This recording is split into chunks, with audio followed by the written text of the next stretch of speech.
é vacuna mexicana a base de segurança para o paciente. É decir, para o paciente, lá que nós realizamos com vacuna, bota vacuna de saúde também. Que men kiko ta, depois chega para uso dentro de trial. E o trial não é em diferentes fases.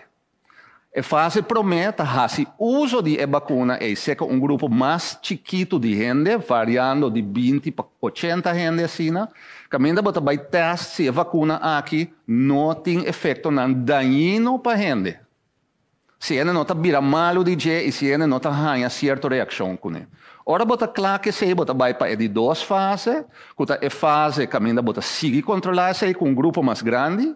E depois bota vai na fase 3. Da fase 3 bota vai o aqui ora para grupo imensamente grande de gente e de paciente, que a vacuna está tra maneira lobo que petra.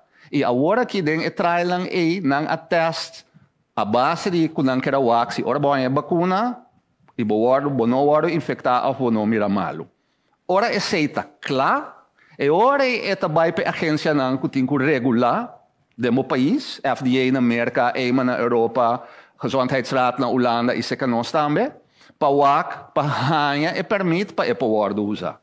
Me tem que bisa que a vacuna não, que te agora aqui, nós também ganha, a vacuna não com a ordem de teste, riba alrededor de 70.000 gente.